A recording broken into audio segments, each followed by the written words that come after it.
The most oppressed team in this tournament? That is not a fan on social media saying that. That is not a rival coach trying to start drama. That is not a pundit looking for headlines. That is Amir Ghalenoei, Iran's head coach. And when a national team coach uses words like that during a World Cup cycle, something has already gone very wrong, because teams complain all the time. Teams complain about referees, teams complain about schedules, teams complain about weather, pitches, travel, hotels. That happens every tournament. But this wasn't about any of that. This was about whether one team was being asked to play under completely different rules, and the deeper you look into it, the stranger this starts to feel, because Iran's complaint was not built around politics. It was built around football, pure football, recovery time, training time, preparation time, competitive fairness, things that decide matches, things that decide careers, things that decide World Cups. And according to Iran's complaint, those things were already disappearing before the ball had even been kicked. Because under the reported entry restrictions affecting Iran, the team would be forced into something almost nobody expects when they imagine a World Cup. They wouldn't simply travel to a host city. They would effectively have to operate from outside the United States and enter only within a narrow window before matches. Think about that for a second. Think about what a World Cup usually looks like. Teams arrive days early, players settle in, training sessions happen, medical teams work on recovery, coaches adjust tactics, players adapt to climate, players adapt to time zones, players adapt to pressure. That is normal. That is what everyone expects. Now remove most of it.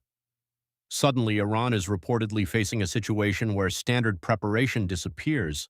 Instead of arriving days ahead of matches, the clock becomes compressed.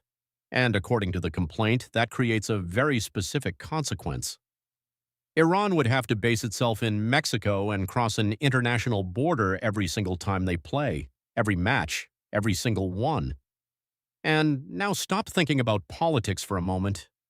Think about football. Because football is built on tiny margins decide everything. One recovery session, one extra training day, officials, questions involving supporters, questions involving ticket holders, and suddenly Iran's complaint no longer looked isolated. It started looking like the biggest example of a larger problem. A problem nobody wanted to ask too loudly. Who actually gets full access to the World Cup? Because qualification is supposed to be the hard part, that's the agreement. You survive years of pressure.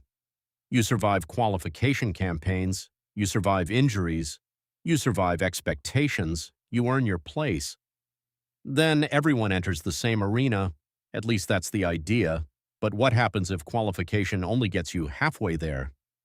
What happens if after earning your place, completely different barriers start appearing? And now the problem gets even bigger, because FIFA suddenly finds itself in a position that looks almost impossible. On one side sits a host nation with sovereign authority over its own borders. Countries control immigration, countries control entry, countries make their own decisions. On the other side sits FIFA, the organization that sells the World Cup as the ultimate football competition on Earth.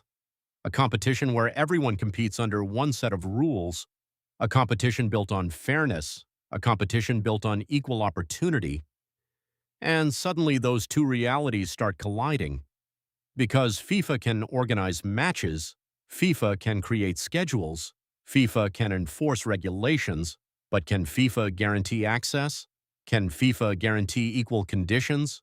Can FIFA guarantee that one team won't face obstacles another team never even thinks about? That's where the contradiction starts becoming uncomfortable. Because if FIFA says we cannot interfere with national immigration decisions, people understand that.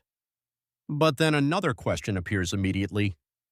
If FIFA cannot guarantee equal competitive conditions, what exactly are they guaranteeing? And there is another layer hiding underneath all of this. The World Cup itself is changing. For decades, tournaments happened inside single nations. One country, one infrastructure, one system, one set of logistics. Now things are different. Massive multi-country hosting arrangements are becoming normal. Sounds exciting, sounds bigger, sounds more global, until problems appear. Because now you are not simply coordinating football, you are coordinating governments, policies, borders, entry systems, political relationships, different authorities, different rules, different realities. And suddenly, football stops controlling football. Football starts depending on systems outside football. And that's where anxiety begins growing, because Iran today could become someone else tomorrow. Maybe another nation faces restrictions. Maybe another federation encounters entry problems. Maybe another team suddenly discovers that qualification does not guarantee equal preparation. And once people start imagining that possibility, trust begins cracking. Because trust is everything here. Fans trust the competition, players trust the structure, teams trust the process. Without trust, every result becomes vulnerable.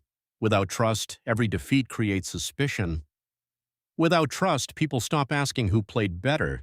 They start asking who had advantages. And there is a counter-argument here, a strong one. Some people will say sports cannot exist outside reality. Countries have laws, governments have policies.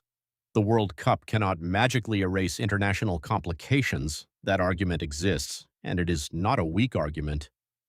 But even that creates another question. If those realities cannot be separated from football, should football keep pretending they can? Because right now, nobody seems to have a clear answer.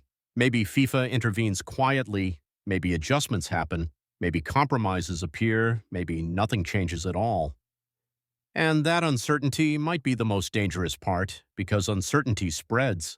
Players feel it, fans feel it, federations feel it. And once uncertainty reaches the World Cup itself, people begin asking questions they normally never ask. Not who wins, not who loses, not who scores, something much bigger. What exactly does qualification mean anymore? Does it guarantee a fair competition?